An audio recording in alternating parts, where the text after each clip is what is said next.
Assalamu alaikum student. Today we will study ion sources used in GCMS. In mass spectrometry, ionization source converts an allied molecule into gas phase ion in a high vacuum environment. Different type के ion sources use किए जाते हैं and the choice of ionization method depend on the nature of sample and the type of information required from the analysis. अब कौन सा ion source use किया जाए ये डिपेंड करता है नेचर ऑफ सैंपल पर, यानी कि जिस सैंपल की एनालिसिस कर रहे हैं उस सैंपल की नेचर क्या है, वो वॉलेटाइल है, नॉन वॉलेटाइल है, थर्मली स्टेबल है या थर्मली अनस्टेबल है। इस बेस पर हम डिसाइड करते हैं कि हमने कौन सा आइन सोर्स यूज़ करना है। And second factor information required from the analysis, इस बेस पर भी हम आइन सोर्स की सिलेक्शन करते हैं, यानी कि जो एनालिसिस की जा रही है वो किस पर्पस के लिए की जा रही है, स्ट्रक्चर डिटर्मिनेशन के लिए की जा रही है या मॉलिकुलर वेट की डिटर्मिनेशन के लिए की जा रही है। जीसीएमएस में ionization, electron ionization and chemical ionization method use किए जाते हैं सैंपल मॉलिक्यूल की आयोनाइजेशन के लिए। Electron ionization hard ionization technique की एक टाइप है। स्टूडेंट, आइन सोर्स में जब सैंपल मॉलिक्यूल एंटर होते हैं तो फर्स्ट स्टेप में आयनाइजेशन के रिजल्ट में मॉलिकुलर आइन बनता है।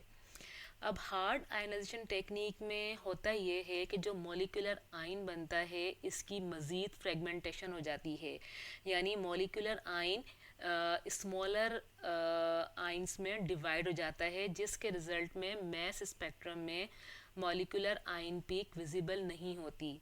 तो हार्ड आयोनाइजेशन मेथड हेल्पफुल होते हैं स्ट्रक्चर डिटर्मिनेशन के लिए, जबकि chemical ionization soft ionization technique की एक टाइप है। सॉफ्ट आयोनाइजेशन मेथड में मॉलिकुलर आइन की फ्रेगमेंटेशन नहीं होती, जिसके रिजल्ट में मैस स्पेक्ट्रम में मॉलिकुलर आइन पीक विजिबल होती है। And with the help of chemical ionization molecular weight determination is done. अब बात करते हैं इलेक्ट्रॉन आयोनाइजेशन की। इलेक्ट्रॉन आयोनाइजेशन को electron impact and electron bombardment ionization भी कहा जाता है, and this is the oldest of all the ionization method. और इसको एक कैनेडियन अमेरिकन फिजिस्ट डेम्स्टर ने 1918 में डेवलप किया था, and it is used in mass spectrometer for volatile samples that are thermally stable and have low molecular weight less than 1000 Dalton. Student, Dalton is equal to atomic mass unit. So electron ionization is widely used technique when MS coupled to GC. Electron ionization method में जो sample molecule की ionisation होती है उसमें electrons जो कि emit हो रहे होते हैं टंगस्टन फिलामेंट से। टंगस्टन फिलामेंट से जो इलेक्ट्रॉन इमिट होते हैं, जब ये electron high energy electron sample molecule से जो कि कहाँ से आ रहा है, जीसी कॉलम से आ रहा है, इंटरेक्ट करते हैं या कोलाइड करते हैं, इसके रिजल्ट में पॉजिटिव मॉलिकुलर आइन बनते हैं। यानी कि आयोनाइजेशन जो हो रही है वो किसकी वजह से हो रही है, हाई एनर्जी इलेक्ट्रॉन की वजह से हो रही है। ये इलेक्ट्रॉन कहाँ से आ रहे हैं, ये इलेक्ट्रॉन आ रहे हैं टंगस्टन फिलामेंट से, जो कि एज अ कैथोड एक्ट कर रहा है। जब ये इलेक्ट्रॉन टंगस्टन फिलामेंट से इमिट होते हैं तो इस नैरो ओपनिंग के थ्रू इस आयोनाइजेशन चैम्बर में एंटर होते हैं और सैंपल मॉलिक्यूल के साथ कोलाइड करते हैं, जिसके रिजल्ट में मॉलिकुलर आइन बनाते हैं। अब वो इलेक्ट्रॉन्स जो इस सैंपल मॉलिक्यूल से कोलाइड नहीं कर पाते वो इस एनोड की तरफ अट्रैक्ट हो जाते हैं। कुछ आइन सोर्स मैग्नेट भी यूज़ करते हैं।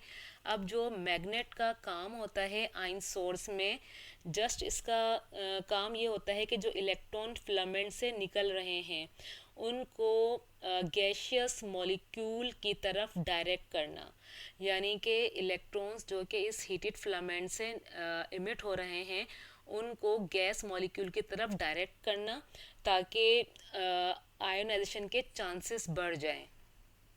अब यहाँ पर देखें, आपको डायग्राम में ये पेरेंट मॉलिक्यूल जो कि कहाँ से आ रहा है, जीसी इफ्लुएंट से, यानी कि गैस क्रोमेटोग्राफी में जब सेपरेशन हो जाती है तो सैंपल मॉलिक्यूल जब मैस स्पेक्ट्रोमीटर में एंटर होता है तो ये वो मॉलिक्यूल है जब इस पर इलेक्ट्रॉन की बम्बार्डमेंट की जाती है। जो इलेक्ट्रॉन की बम्बार्डमेंट की जा रही है इसकी एनर्जी 70 इलेक्ट्रॉन वोल्ट होती है, जिसके रिजल्ट में मॉलिक्यूलर आयन बनता है। अब यहाँ पर देखें मॉलिक्यूलर आयन की elemental composition and molecular mass वही होगा जो कि पेरेंट मॉलिक्यूल का है, क्योंकि यहाँ से सिर्फ एक इलेक्ट्रॉन इमिट हुआ है।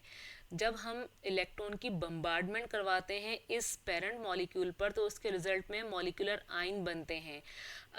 किसी भी ऑर्गेनिक मॉलिक्यूल को आयोनाइज करने के लिए 10 इलेक्ट्रॉन वोल्ट रिक्वायर्ड होते हैं। अब जो इलेक्ट्रॉन बम्बार्डमेंट के लिए यूज़ हो रहे हैं उनकी एनर्जी है 70 इलेक्ट्रॉन वोल्ट। उसके रिजल्ट में क्या होता है, जो ये मॉलिक्यूलर आयन बनता है इसकी फ्रेगमेंटेशन हो जाती है और एक चार्ज्ड एंड न्यूट्रल फ्रेगमेंट्स हमें मिलते हैं, यानी कि हाई एनर्जी इलेक्ट्रॉन की वजह से मॉलिक्यूलर आयन फ्रेगमेंट्स में डिवाइड हो गया, यानी इसकी फ्रेगमेंटेशन हो गई। अब इसके रिजल्ट में क्या बनता है, यहाँ पर देखें मॉलिक्यूलर आयन 15 इलेक्ट्रॉन वोल्ट यानी 10 to 15 electron volt molecular ion बनने के लिए रिक्वायर्ड थे, और बाकी जो एनर्जी थी इलेक्ट्रॉन की वो फ्रेगमेंट्स की फॉर्मेशन में यूज़ हुई है। फ्रेगमेंट कैटाइंस भी हो सकते हैं, रेडिकल्स भी हो सकते हैं, न्यूट्रल मॉलिक्यूल भी हो सकते हैं एंड रेडिकल कैटाइन भी हो सकते हैं। अब यहाँ पर जो ये फ्रेगमेंट्स बनते हैं ये बहुत ही यूज़फुल होते हैं मॉलिक्यूलर स्पीशी की आइडेंटिफिकेशन के लिए। अब यहाँ पर जो ये कैटाइन यानी कि पॉजिटिव आयन बनते हैं या रेडिकल आयन बनते हैं ये मैस स्पेक्ट्रोमेट्री के थ्रू डिटेक्ट हो जाते हैं, जबकि रेडिकल एंड न्यूट्रल मॉलिक्यूल इनको मैस स्पेक्ट्रोमीटर डिटेक्ट नहीं कर सकता। अच्छा जी स्टूडेंट्स, यहाँ पर जब सैंपल मॉलिक्यूल पर बम्बार्डमेंट होती है इलेक्ट्रॉन की तो उसके रिजल्ट में नेगेटिव आयन भी बन सकते हैं, लेकिन जो पोटेंशियल हम यूज़ कर रहे हैं उस पर नेगेटिव आयन की फॉर्मेशन बहुत ही रेयर होती है। अब यहाँ पर देखें आपको एक स्पेक्ट्रा नज़र आ रहा है पेंटो बार्बिटल का। यहाँ पर जो फ्रेगमेंटेशन है वो इतनी ज़्यादा है कि इस मैस स्पेक्ट्रम में आपको 226 जो कि पेंटो बार्बिटल का मॉलिक्यूलर मैस है कोई पीक नज़र नहीं आ रही। क्या हुआ है, पेंटो बार्बिटल इसकी फ्रेगमेंटेशन हो गई है और इसकी ये फ्रेगमेंट आइंस की पीक्स आपको मैस स्पेक्ट्रा में नज़र आ रही हैं। तो लिहाजा इसी वजह से इलेक्ट्रॉन आयोनाइजेशन टेक्निक को हम कहते हैं हार्ड आयोनाइजेशन टेक्निक, क्योंकि यहाँ पर जो मॉलिक्यूल है ये अपने फ्रेगमेंट आयन में कन्वर्ट हो गया है। अगर हम इलेक्ट्रॉन की एनर्जी को कम कर दें तो हम इस फ्रेगमेंटेशन के प्रोसेस को भी रिड्यूस करवा सकते हैं। जैसा कि आपको यहाँ पर 3 स्पेक्ट्रा नज़र आ रहे हैं। स्पेक्ट्रा ए में हमने 70 इलेक्ट्रॉन वोल्ट की एनर्जी यूज़ की है, जिसके रिज़ल्ट में आप देखें यहाँ पर 98 जो कि मॉलिक्यूल का सैंपल मॉलिक्यूल का मॉलिक्यूलर मैस है वहाँ पर आपको पीक नज़र आ रही है, और बाकी तमाम पीक्स किसकी हैं, ये फ्रेगमेंट आइंस की हैं। जब हमने इसका इलेक्ट्रॉन की एनर्जी 70 से 16 इलेक्ट्रॉन वोल्ट की तो आप देखें कि यहाँ पर फ्रेगमेंटेशन कम हो गई, यानी कि इसकी इंटेंसिटी भी कम हो गई और फ्रेगमेंट्स की पीक्स भी कम नज़र आ रही हैं। जब हमने मज़ीद रिड्यूस किया इलेक्ट्रॉन एनर्जी को तो आप देखें यहाँ पर फ्रेगमेंटेशन की पीक्स डिसअपियर हो गई और साथ ही जो सैंपल मॉलिक्यूल था यानी कि जो मॉलिक्यूलर आयन था उसकी पीक भी नज़र नहीं आ रही। यानी कि अगर हम इलेक्ट्रॉन एनर्जी को रिड्यूस करते हैं तो फ्रेगमेंटेशन की रिडक्शन के साथ साथ क्या होता है, मॉलिक्यूलर आयन की फॉर्मेशन भी कम हो जाती है। अब अगले लेक्चर में हम पढ़ेंगे केमिकल आयोनाइजेशन।